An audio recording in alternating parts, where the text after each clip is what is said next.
Hello, it's May 23rd and this is the New Arab Weekly podcast from the New Arab in London. Each week we look at the biggest stories from the week and ask what happened and what does it all mean. Joining us to unpack the last 7 days in the Middle East, we have analysis editor Charlie Hoyle. Hello. And opinions editor Benjamin Ashraf. Hi, Hugo. All shall be well, and all shall be well, and all manner of all things shall be news. On with the show.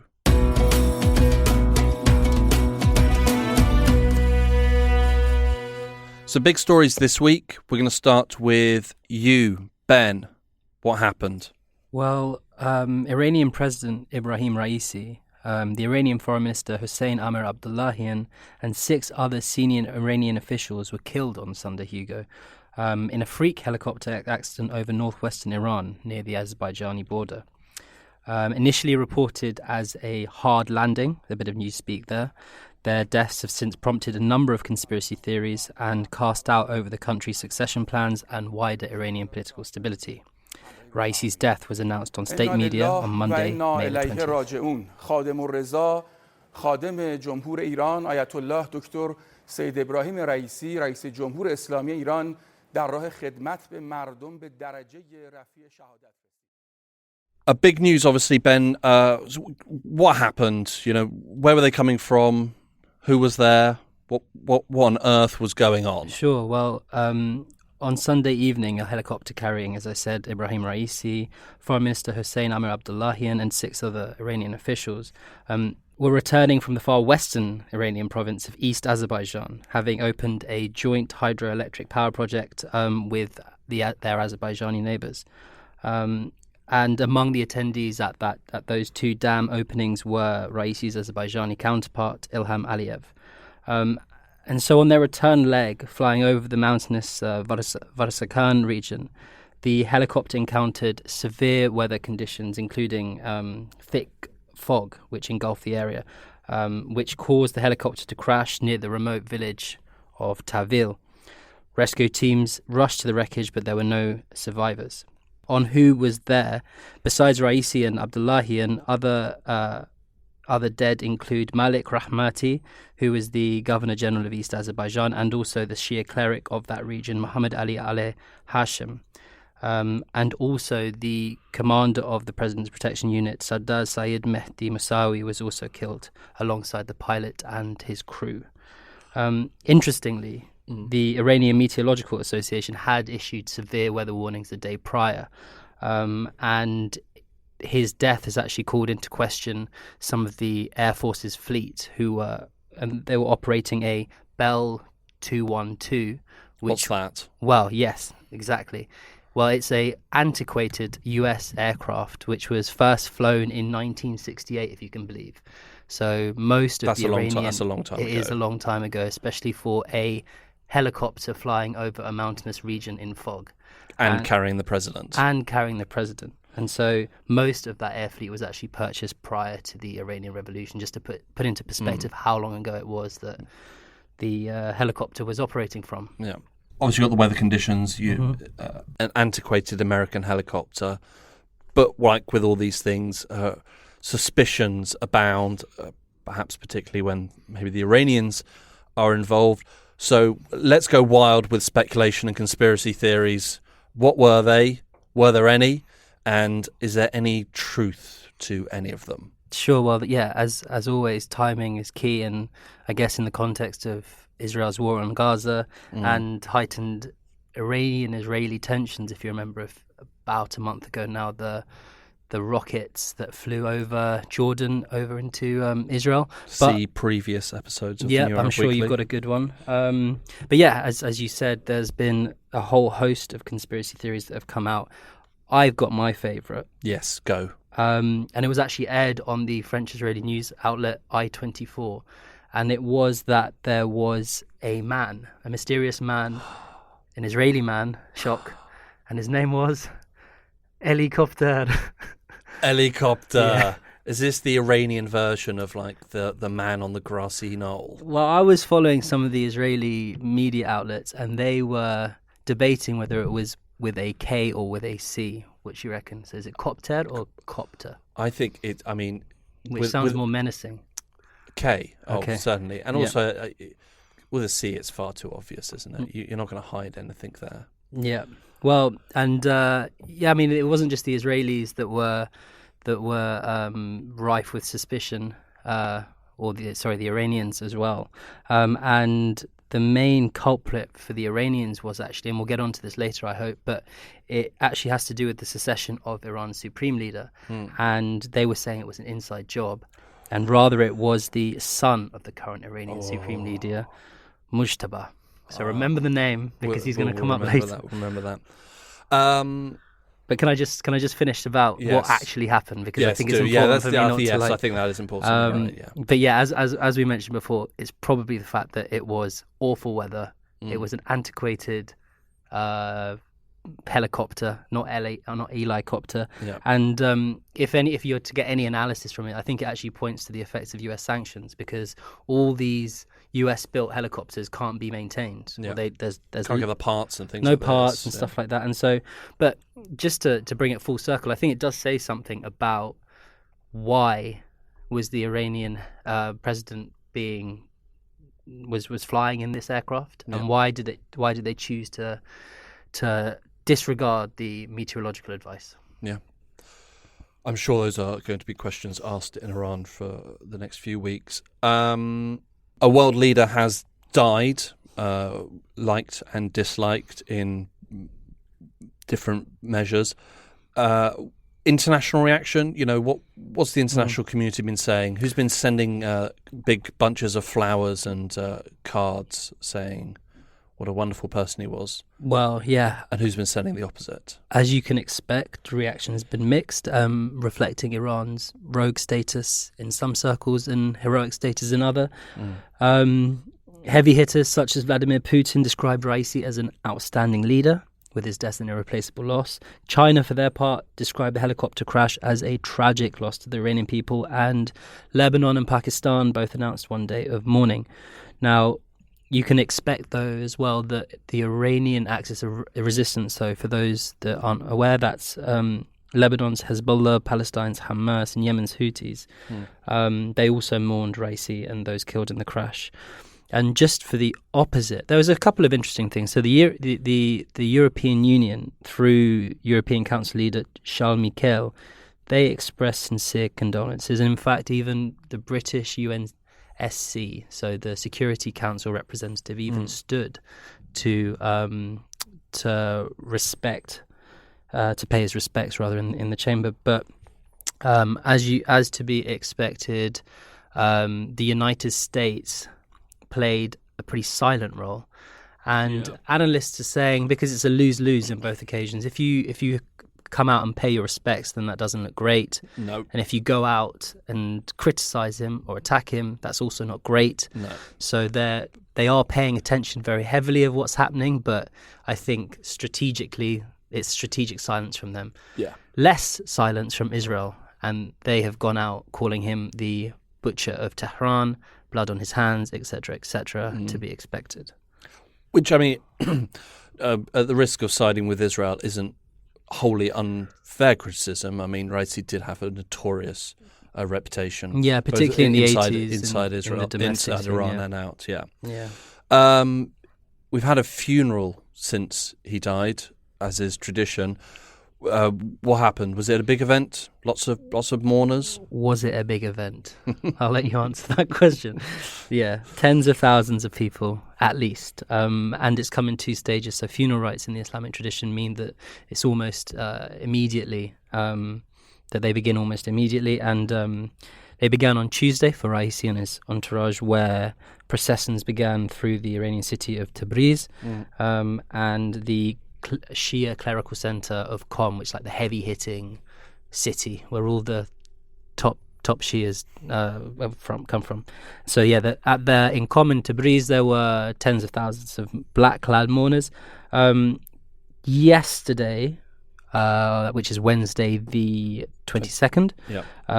Huge crowds were in Tehran, so the bodies moved over to Tehran, where the Supreme Leader gave prayers at the University of Tehran.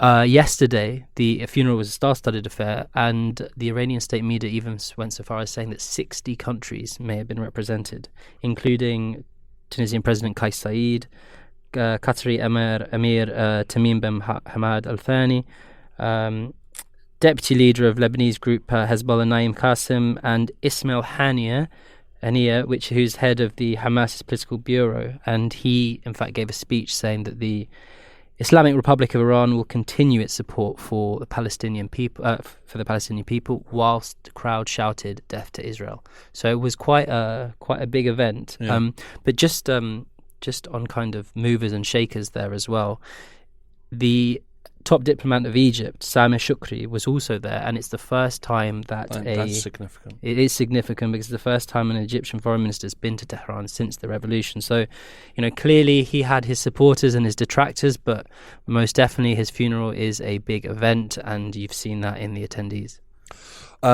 Missing now in Iran is a president, so they're going to need one of those in the near future, undoubtedly.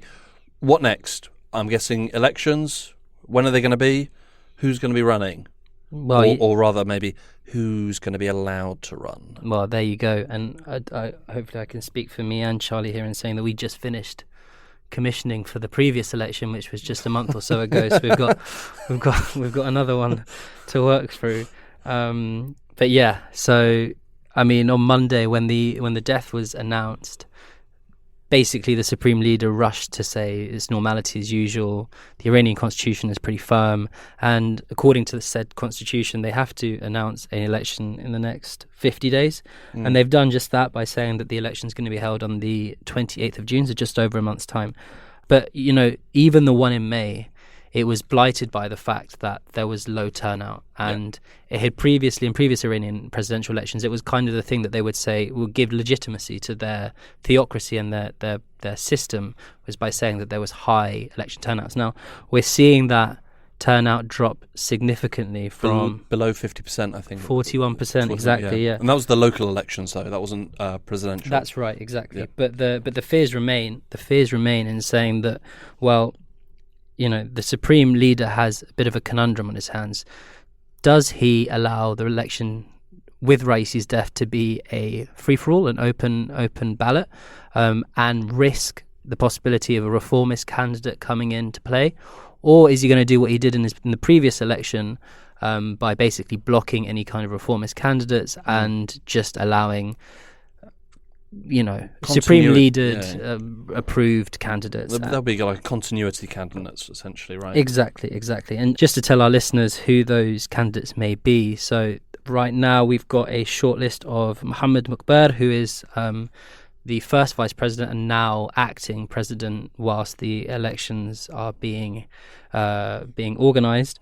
You've also got Mohammed Bagher Ghalibaf, who is the Speaker of the Iranian Parliament since 2020, Ali Larijani, who had been the Speaker of the Iranian Parliament from 2008 to 2020, and then also, who some of you may remember, the former Foreign Minister Mohammad Javad Zarif, who was the Foreign Minister from 2013 to 2021. He negotiated the nuclear deal. Yeah, exactly. So he presided over a particularly tumultuous period of Iranian foreign relations. So if you like that period of foreign relations, you love it. Yeah, Zarif.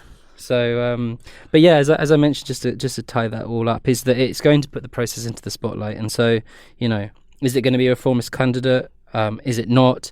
But, what one thing is for certain is that there's unlikely to be major protests / reform because, Iran right now is in a particularly vulnerable situation. And, when you have a regime in charge, it's likely to batten down the hatchets and make sure that no surprises, basically.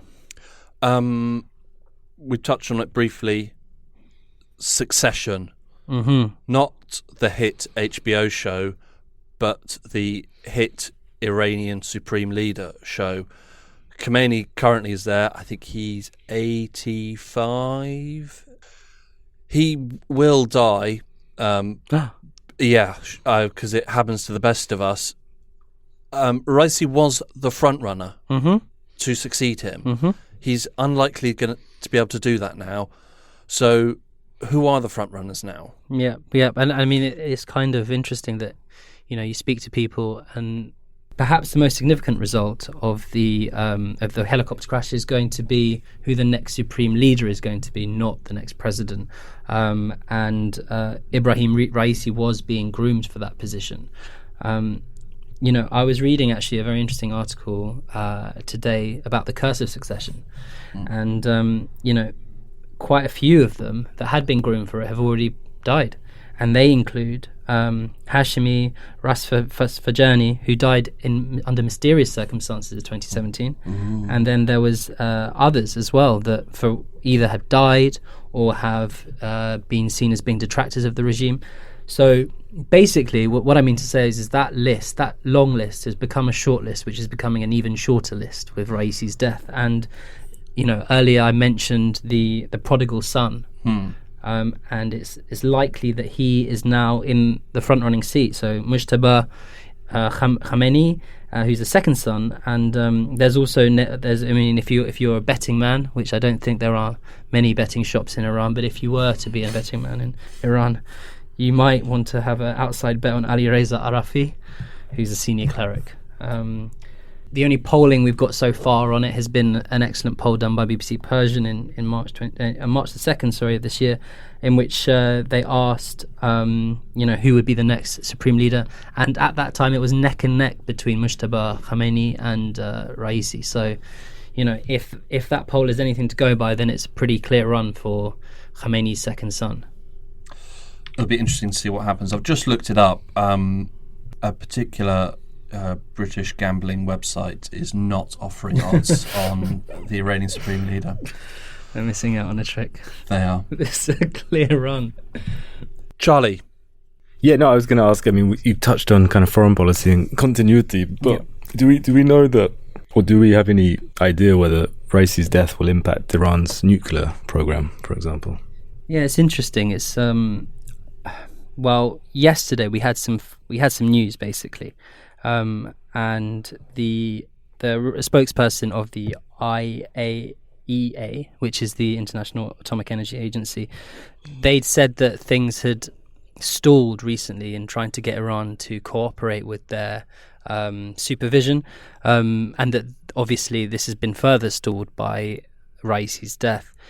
From what I understand, Charlie, they're trying to get a bit more leeway and headroom in being able to manage and monitor Iran's nuclear capabilities. And they were going to have discussions about it, but basically it's stalling at the moment. But from reading his report and his statement yesterday, they are if anything dedicated and hot on the heels of the Iranian nuclear facilities to try and see what they've been up to. No major progress on the issues yet, but they've reaffirmed their commitment to checking up on them. Interesting. I think we so often have sort of big momentous events in Iran. We've had them over the past few years, and people have looked at them and said, "Oh, maybe this is the time that everything will change in Iran, that regime will collapse," and they never come to pass. And I suspect this might be another one of those times. Well, it's just to tie everything up. It's the etymology of the phrase "this too shall pass" is from Farsi. So if you want any other indication as to this is basically not going to do anything, you only need to look at their idioms. So this too shall pass.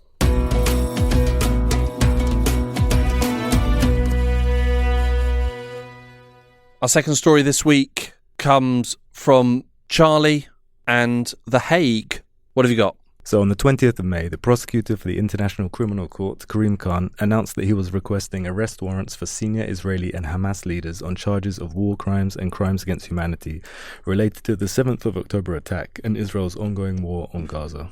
On the basis of evidence collected and examined by my office, that Israeli Prime Minister Benjamin Netanyahu and Minister of Defense Yoav Gallant bear criminal responsibility for the following international crimes committed on the territory of the State of Palestine from at least the 8th of October 2023. The crimes include starvation of civilians as a method of warfare. There were some big names mentioned in this and by Karim Khan. Who was named, Charlie? Yeah, big names indeed, especially on the Israeli side. We have the Israeli Prime Minister Benjamin Netanyahu and the Israeli Defense Minister Yoav Gallant. On the Hamas side, we have Mohammed Deif, the head of Hamas's military wing, Ismail Haniyeh, Hamas's political bureau head, and Yahya Sinwar, the Hamas leader in Gaza. The ICC doesn't deal with shoplifting and that sort of thing. It's pretty serious stuff. So what crimes have they been accused of? Both of them, Israel and Hamas. These are big ones. The most serious that exist. On the Israeli side, we have crimes including the starvation of civilians as a weapon of war, murder, extermination, and intentional attacks on civilians. And for Hamas, the charges include crimes against fundamental human values, extermination, the taking of hostages, and also accusations of sexual assault and violence alongside torture. What are these actual arrest warrants now? Or are they... They are still to come. So this is a request for arrest warrants to be issued. So what happens next, essentially, is that a pre-trial chamber of... including a panel of 3 judges, will now consider whether to actually issue the arrest warrants. Those warrants must name the person, the specific crimes for which the warrant is sought, and a statement of facts. So basically the judges will now review the evidence submitted by the prosecutor and evaluate whether to issue an arrest warrant or not. And what is... that sounds like a lot. So what is the time frame we're looking at here? What... if I suppose if we do get, how long to get to those arrest warrants? Yeah. And then how quickly do we see Israeli and Hamas leaders in the dock at the Hague? In the dock would... If ever. Yeah, right. And the dock is optimistic, but in the sense of, I don't believe any request for arrest warrants has been rejected by the ICC in its history. So some estimates vary from 3 to 6 weeks to months, but I think it's, by all accounts, it's quite certain arrest warrants will be issued. But then taking that process from, arrest warrants being issued to actually ending up at the dock is a huge and lengthy process. Years, if ever. It's, if you look at the history of the ICC, it's, it's a new international institution, launched in 1988 and really started functioning in 2002. They're still going through the war criminals from the Bosnian War. Oh yeah. So yeah. They're not the speediest. I think only 32 proceedings have been completed. So most of them have also been African leaders. Right? Nearly all have been in African, in the African continent, including North Africa. So the process to get to the dock is lengthy. The ICC cannot try people in absentia. So effectively, if suspects, even if they are apprehended, it could take years to conduct trials.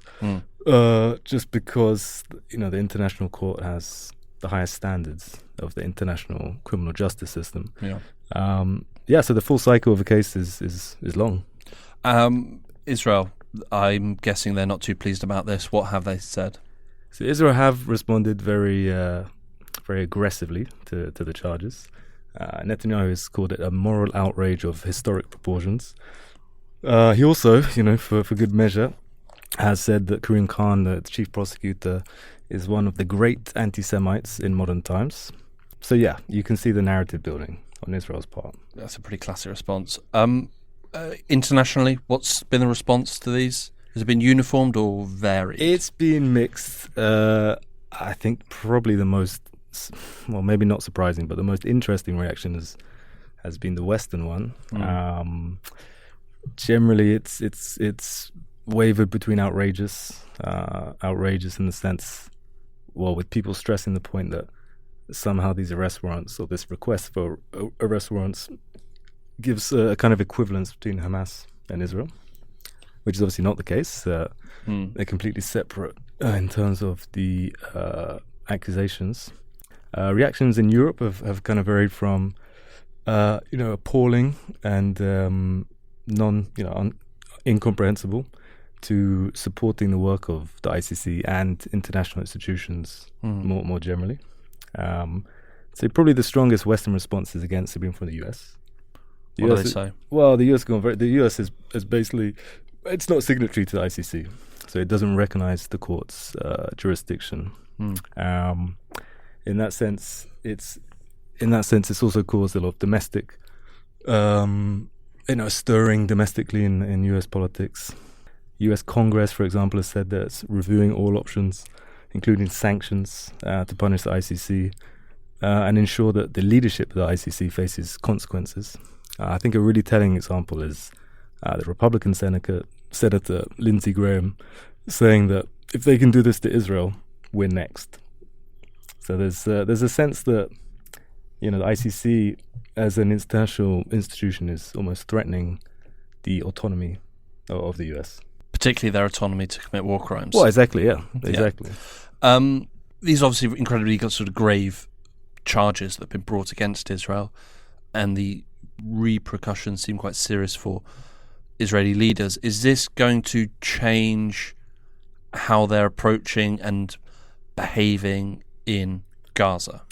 Yeah, I don't think so. I'm not sure if I've seen anything to indicate that they will change their policy. I mean, this ramps up pressure that already existed before the ICC arrest warrants. So we have to remember we've had months and months now since ICJ ruling on genocide brought by South Africa, which hasn't really changed the situation on the ground. It hasn't changed the situation. It's Israel's still gone into Rafah. Israel's still violated Biden's kind of very blurry red lines, and I think this adds to Israel's victimization narrative and the fact that it's alone in the world.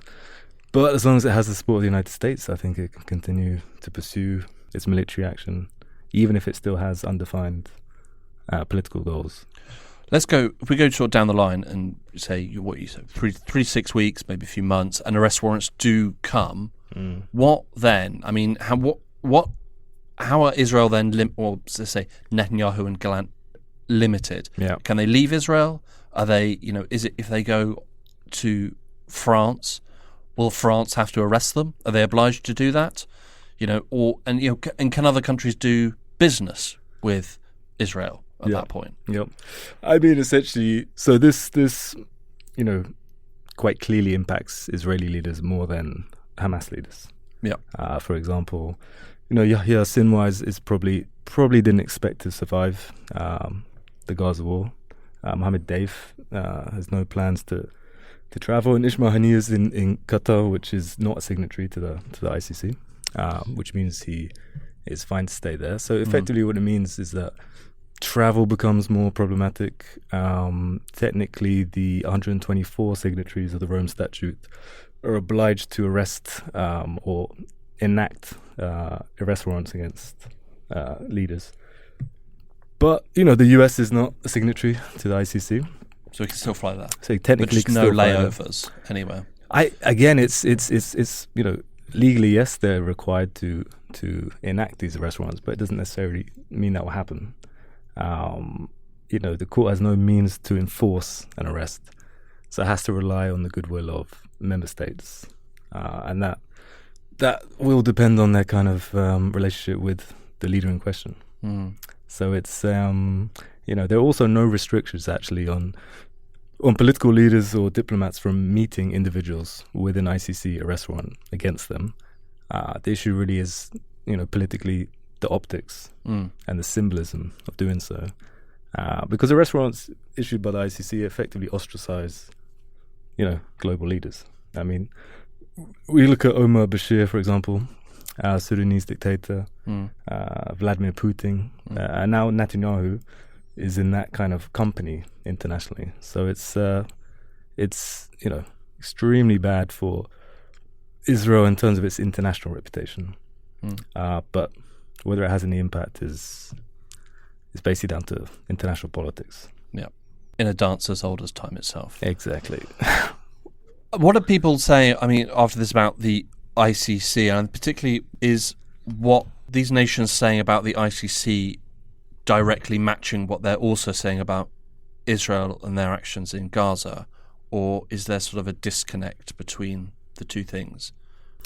Yeah, no, definitely. I think effectively what we're seeing is Western allies of Israel scrambling to make a choice between whether they support international law, international institutions, the rule of law, or the ally Israel. I mean, I think the unprecedented nature of this being the first ICC arrest warrant requested for a Western ally means that it's actually unprecedented in terms of how the international community reacts, but especially the West. It was very easy for Western nations to criticize or rather support the ICC arrest warrant issued against Putin, for example. Yeah.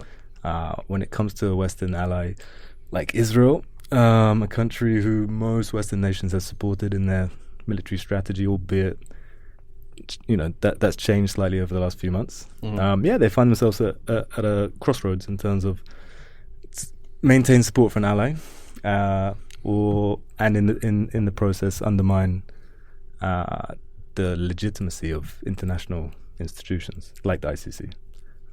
So we'll have to see how they react in the future. Do you wonder if sort of they never? It seems like Western nations sort of just never imagined it happening to, say, quote unquote, one of their own. Yeah, it was just not something they imagined. I don't think they did. Yeah. Ben, you had something. And you're talking about the double standards of Western nations, but do you think, Charlie, that the ICC issuing a request for arrest warrants for Israel, does that soften criticism of the double standards within the organisation itself? Ben. I think it does go. I think it goes some way to changing the perception, potentially in the global south, of the ICC. It's been years, if not decades, in the making that people have called for action at an international level. People were not sure this would happen, and there's been obviously increasing pressure on the court not to issue these arrest warrants. But I think Karim, I saw there's that clip. I think it was with Christine Amanpour. Yeah. I mean, to his credit, he said, a senior Western leader told him that the ICC was for African leaders and thugs like Putin. So, exactly. So I think he's even there, he's trying to demonstrate the pressure he's under. And really the perception of the ICC, which is, it's a criminal justice system designed to police the global south and not the West. And I think the reaction by Western countries, I mean, in fairness, India's not a signatory, China's not a signatory. There are several, important global powers that aren't signatories, but they haven't come out and criticized the request for arrest warrants in the same way that the US has, in the most, in the strongest manner, and also the UK. Of course, worried that if the ICC is applied globally, that it would also, create scrutiny on British foreign policy, US foreign policy. So it's been interesting. Yeah, it's been interesting to see the reactions. Do you think, it has been years and years now that people have been chasing the ICC for something on Israel and their actions against the Palestinians, so I think this is an incredibly significant development. I think one of the major things that people forget is that Karim Khan's been in the job since 2021, and they've already had cases, or had been planning on doing cases for crimes against humanity and war crimes in East Jerusalem and the occupied West Bank for 2 years. He's been forced to show his hand here because there's a genocide happening. But, there had been 2 years where he's been stumbling and umming and ahhing. And if you look at his own record, he's been quite decisive in other cases. Yeah. So, his own competency is being called into question. And so, like Charlie said, he's going to have to act decisively, both for himself and for the court, for it to have any legitimacy, both for, ICC and for the global south more generally. I think in fairness too, it's during the sort of 2010s, the Palestinian Authority had this push to join international institutions, like UNESCO. Joining the ICC was part of that in 2015, after becoming an observer member state. I think this is also a reflection in a way that that diplomatic strategy has borne some fruit in the sense that the only reason the ICC can open a case against Israel, which is not a signatory, is because Palestine was recognized as a observer state, and that's positive diplomatically. It's going to be tough times ahead, I think, for Netanyahu and Gallant, and equally probably tough times ahead for the ICC and what role that plays.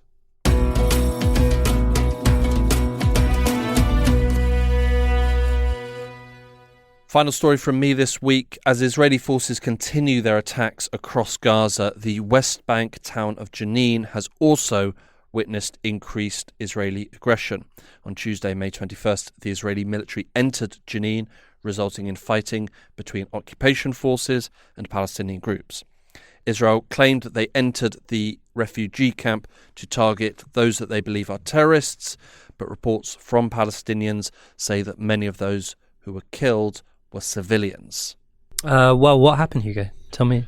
The attack actually happened started before Tuesday. Happened on the Friday when there was an airstrike, a relatively rare occurrence in the West Bank, which killed what Israel would describe as a senior terrorist operative, a man called Ismail Khamisi.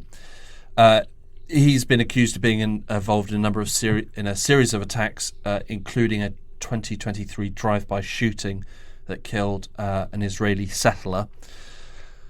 On Tuesday morning, an undercover Israeli unit was discovered in Jenin by Palestinians. That resulted in clashes. Israel armed forces then deployed sort of en masse into the refugee camp. We had reports of indiscriminate shooting by the Israeli forces.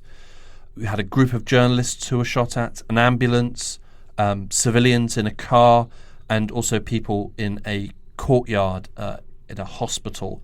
They also came in with bulldozers, razing and vandalising roads and vital infrastructure. Also as well, destroying water networks and sewage networks. There's been heavy gun battles in the streets, and today, as we record May 23rd, it was reported that Israeli forces have pulled out. And who was killed in the Israeli raid? At least 7 people were killed in total. 19 wounded, 2 are in a serious condition, according to the Palestinian Ministry of Health. 2 of those killed were teenage boys aged 15 and 16. They were killed as they left school. One of them was reportedly riding his bicycle when he was shot. There was a teacher who was also shot as he was leaving school in his car. And it's been reported widely, a general surgery specialist, a doctor, was killed as he was heading towards the hospital, Jenin Governmental Hospital. Local sources have said that at least 10 wounded people have been wounded and were lying in the alleys of the Jenin camp, and that at the time of reporting, medical teams had not been able to reach them. And what's been the reaction so far from the Israelis and the Palestinians? Palestinian President Mahmoud Abbas, he accused the Israeli forces of, quote, violating sanctities, killing innocent people and doctors, and destroying infrastructure, Palestinian hospitals, cities, villages and camps in full view of the world. The Israeli army said that it launched the operation following, quote, intelligence information from the Shin Bet, that's the secret service, indicating the activity of armed terrorists affiliated with Hamas and the Palestinian Islamic Jihad. Hamas condemned the attack. They called it a new massacre in Jenin. Elsewhere, the UN Human Rights Office in Palestine said that it was, quote, horrified by the deadly Israeli attack in Jenin. Elsewhere from the international community, pretty much stone silence, unfortunately. Hugo, have these types of raids increased in frequency since the start of the war? Very much so. Yeah. Very much so. Since October 7th, just in the West Bank, Israel's killed 502 Palestinians. They've carried out more than 200 military operations in refugee camps. since the start of the war. We've had almost 5,000 people injured, just short of 4,000 people displaced, over 8,000 arrested. Before, as sort of a way of a bit of context there, sort of a lot of numbers really, before October 7th, 199 Palestinians had been killed from the start of 2003 until October 7th. So in those 10 months, you had just short of 200 people killed. And in the, 7 months or so since then, we've had 500 people killed. So the numbers have dramatically increased. Again, in 2022, 154 Palestinians were killed across the whole year, as according to the UN. So the rise is dramatic across. It's huge. It's huge. And if the Gaza war was not happening, but this increase in the West Bank was happening, It'd be everywhere. It'd be considered a major escalation. Major escalation. There was 1,539 people, including 756 children, were forcibly displaced by settlers in 2023. 78% of those displacements happened after October 7th. Wow. Yeah. I mean, it is staggering. 2023 was a record year for violence in the West Bank. If the sort of trend continues, 2024 is going to be another tragic record year, unfortunately. Well, everything that's been happening in Jenin, there has been, in many ways, some light at the end of the tunnel. I think this week, with the announcement that 3 countries or 5 countries, is it, Hugo? That three so far. Three so far, yeah. That have announced that they're going to recognise Palestine as a state. Can you just tell me a bit about that diplomatic process, who the countries involved, and what's that practically going to mean? The 3 countries are Norway, Ireland, and Spain. This was on May 28th. It was a coordinated statement by these 3 countries. They weren't all the same place, but they did coordinate their announcements. The Irish Prime Minister, Simon Harris, he announced the decision at a press conference in Dublin. On the 21st of January 1919, Ireland asked the world to recognise our right to be an independent state. Our message to the free nations of the world was a plea for international recognition of our independence, emphasising our distinct national identity, our historical struggle, and our right to self-determination and justice. Today, we use the same language to support the recognition of Palestine as a state. Spain and Ireland both said that their decision to recognise Palestine as a state was not against Israel, and they also said it was not in favour of Hamas. They said it was in support of peace. Israel disagreed, which is unsurprising. They said it's going to create more instability. They recalled its ambassadors to all 3 countries. Netanyahu, he described it as a reward for terrorism. Israel's foreign minister, he said that the three countries' ambassadors in Israel would be summoned for, quote, reprimand talks, during which they were to be shown a video of the abduction of female Israeli soldiers on October 7th. Yeah. Yeah. That video was circulating on Twitter yesterday, and it was a shocking video, don't get me wrong, but the first thing that people were saying was that the Arabic translation was all wrong. And it was completely completely off. So, Yeah. But I'm sure that'd be typical Hasbara. It was they said it was women who could get pregnant instead of it meaning just women in Palestinian dialect. Yeah. It was On the subject of Hamas, they said in response on this decision by the 3 countries that it was, quote, a turning point in the international position on the Palestinian issue. The Palestinian Authority said that they had, quote, demonstrated their quote, unwavering commitment to delivering a long overdue justice to the Palestinian people.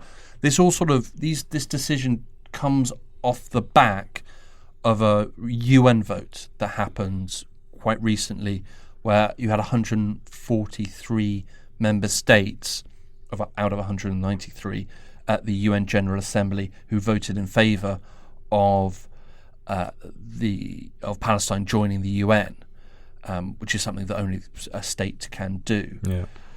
Along with Israel, the US disagreed with this decision in some sort of weird, odd dualism that they have going on in their mind, where they said US President Joe Biden was a strong supporter of a two-state solution, but also believed that a Palestinian state should be realised through direct negotiations and not through unilateral recognition, which I still don't fully understand. I think it's fascinating. Yeah, I mean, like you said, mad. The disconnect between recognising Palestine as a state is the least controversial thing you could do, given it's really the foreign policy of nearly every nation, in the international community.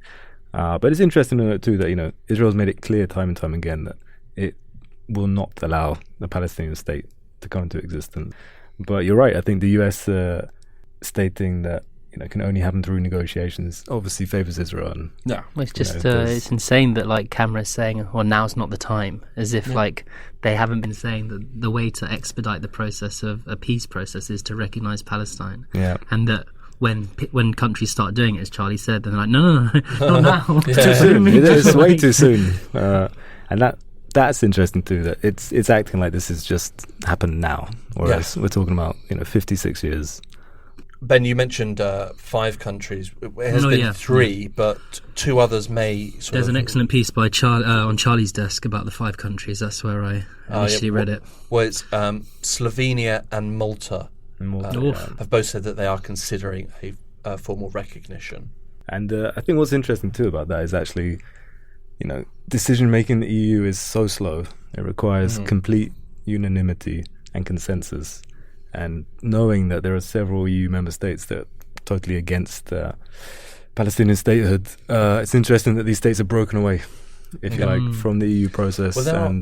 Because there are a number of other EU states that recognise them, but they're all former Soviet bloc countries who recognised it in the late 80s. And ironically or not, Hungary is one of them. Yeah, exactly. And ironically or not, most of those states now are probably the most pro-Israel in terms of foreign policy, even if they recognise Palestine as a state. Yeah. I mean, I think the question now is is whether this is significant or not. Yes, I think in a way it's probably the answer. I think it's also, before we all start getting ahead of ourselves, this is not going to change the situation on the ground in the West Bank. No, in the slightest. No, I think it is important when it comes to sort of international diplomacy. You do have countries out there who support the Palestinian people, and they support some idea of Palestinian liberation and some sort of notion of freedom for the Palestinian people. It's now you have countries who are supporting all those things, but it's a Palestinian state, which I think is an important differential between a people and a state. Yeah, and I think when we look at the Gaza war and the fact that there is no political outcome or end game, a Palestinian state would be a tangible outcome. Yep. It would offer incentives for diplomacy. It's obviously, demanded or required under international law. It's the foreign policy of all Western and most international countries. It's completely uncontroversial under international law. But most importantly, it provides an endgame. Yeah. And an endgame that everyone's been talking about for years. I think that's precisely why Israel doesn't want it, because it can go and act on a whim like it will do as a spiteful country and with a spiteful government, that they will now, withhold taxes from the West Bank because it's the occupier. And like Charlie said, by having a state and you have those parameters of statehood, then those spiteful decisions or those flagrant violations of international law will be harder to justify. Yeah. So I think it does also, you have many countries out there who support Israel unconditionally. Today, they are just a little bit more isolated than they were yesterday, which is a good thing. Yes. There will be, I think, a test to all this coming up soon. EU elections, beginning of June. It'll be interesting to see where parties who are openly pro-Palestinian come out in that vote, particularly when it's a vote with a lot of far-right candidates who are very supportive of Israel. Yeah. while also, strangely, many of them being very anti-Semitic.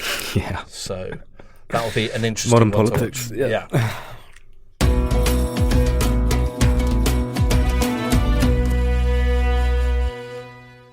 I'm running a terrible temperature and I'm sweating. That must mean I have election fever. UK election has been called July 4th. In the rain. In the rain. It happened while the call was made in the rain. Given the British weather, I imagine much of the election will happen in the rain as well. How bad is this going to be for the Tories, do we think? Not as bad as our news editor Paul McLaughlin's joke saying that things are only going to get wetter. Nice. Yep, I think that covers that story. The Saudi Crown Prince has reassured the country about his father's health after the King was admitted to hospital. The King is 88. They do have very good healthcare in Saudi Arabia, but they can't work miracles there.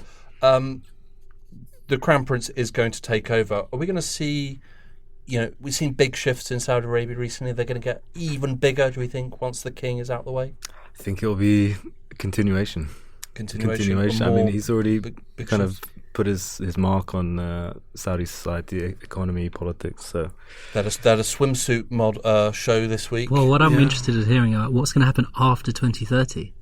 Yeah. Vision 2050. Oh no! Yeah. It's going to be Winter Olympics. A final one. Israel's Gantz demands Gaza post-war plan, threatens to quit. We talked about this last week. He was sort of rumoured. He's now actually come out and genuinely threatened to quit. Do we believe him, or is it enough? Is this enough of a threat to push them to get in a post-war plan? I think which is needed. He's thinking about election season himself. So cynical, and I think, I think he's one of the names that's been put forward and would have Western support if Netanyahu, was ousted or if there were elections. So I think Benny Gantz is kind of America's and the West's man in Israel, and this is part of him trying to separate himself from a cabinet that's clearly failed to develop any post-war strategy. So I think it's obvious electioneering on his part, politicking.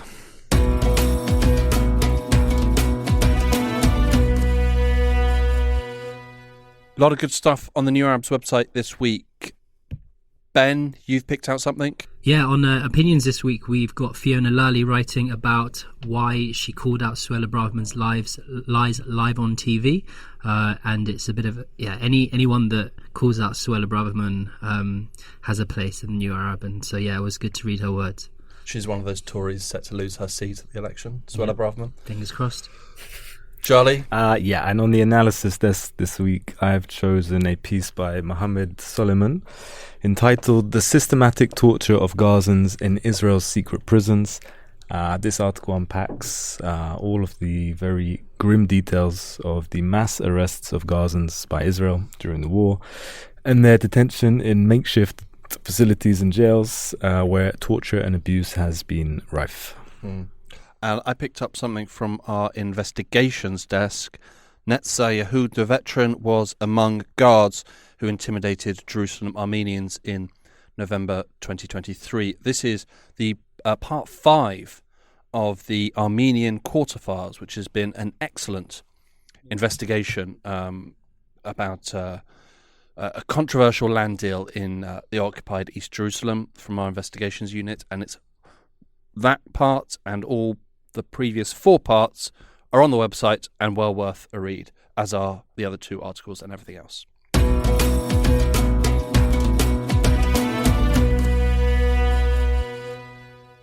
Thank you for joining us for this episode of the New Arab Weekly. This week we were joined by analysis editor Charlie Hoyle and opinions editor Benjamin Ashraf. We'll be back next Friday and every Friday after that. You can subscribe to the New Arab Weekly on Apple, Spotify and wherever else you get your podcasts, and be notified when a new episode drops. You can also rate and review, which helps us spread the word. Until then, if you have any questions for us or stories that you would like us to cover, drop us an email, podcast@newarab.com. That's podcast@newarab.com, or Find us on social media at TNA Podcasts for all the latest news. Don't forget to follow The New Arab on Facebook, X and Instagram for all the latest news, analysis and opinion from the region.